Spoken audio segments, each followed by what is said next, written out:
Oi pessoal, tudo bem? Estamos de volta com nossos vídeos aqui da parte de fabricação mecânica. O segundo vídeo aqui referente a essa pergunta. E aqui vamos para finalizar o vídeo referente às alternativas, né?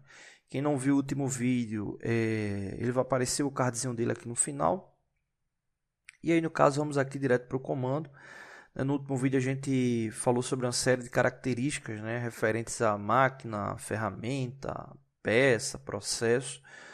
Bom, então aqui a pergunta, o comando é esse aqui, ó, qual das alternativas a seguir descreve corretamente o movimento realizado pela peça durante o fresamento, né? Então vamos aqui ler as alternativas. Inclusive a gente falou sobre isso também no último vídeo. Então vamos lá, a peça realiza um movimento de rotação sobre seu próprio eixo enquanto a ferramenta de corte permanece fixa, né? No caso aqui a peça ela não realiza o movimento de rotação, a peça fica fixa na mesa, a mesa desloca, né, nos eixos, como eu já falei, X, Y e Z.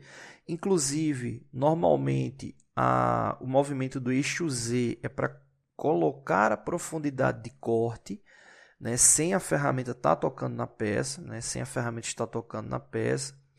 E ao colocar a profundidade de corte desejada, na maioria das vezes, o movimento de usinagem na fresagem ela vai ocorrer ou no eixo X ou no eixo Y. Né? O Z ele vai servir ali normalmente só para colocar altura e o movimento ele vai ocorrer ou de forma longitudinal ou de forma transversal.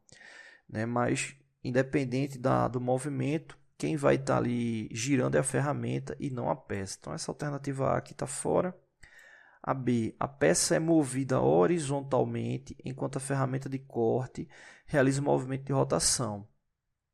Essa alternativa aqui ela faz bastante sentido porque esse movimento horizontal, né, ele vai ter como base exatamente o plano da mesa, né? Ou seja, se ela vai mover no eixo Y, se ela vai mover no eixo Y ou no eixo X, esse movimento ele vai ocorrer exatamente no plano horizontal. Beleza.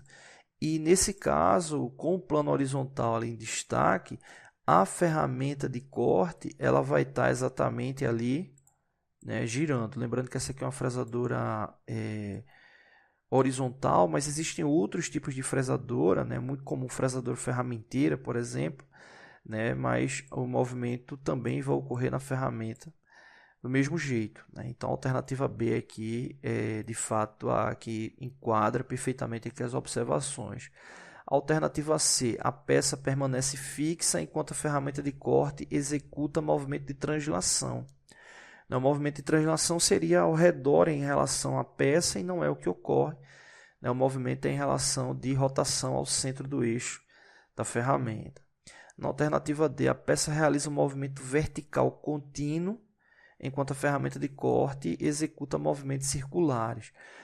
No caso, a ferramenta, a peça, ela não executa o movimento contínuo na operação. Né? Se fosse um movimento contínuo vertical, seria a mesa ali subindo e nesse momento da subida da mesa, a usinagem ali já ocorrendo. Né? Mas não é isso que ocorre.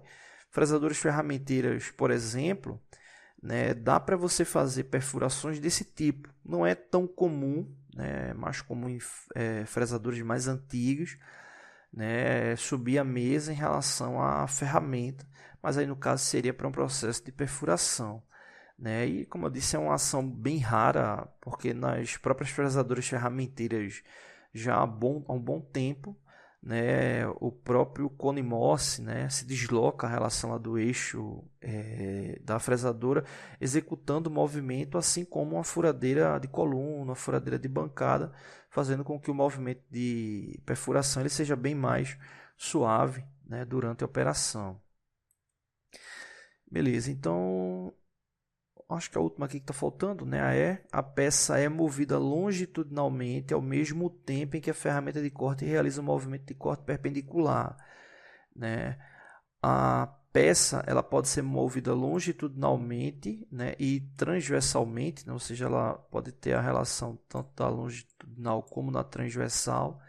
Né? Mas, de qualquer maneira, a ferramenta ela não realiza o movimento de corte perpendicular, né? Ou seja, no caso a gente teria o plano aqui da mesa e a ferramenta teria essa projeção perpendicular de forma sincronizada com esse plano, né? E não é isso que ocorre. Como eu disse, normalmente você vai colocar primeiro a profundidade de corte e depois a execução dos movimentos, que pode ser tanto na longitudinal como na transversal.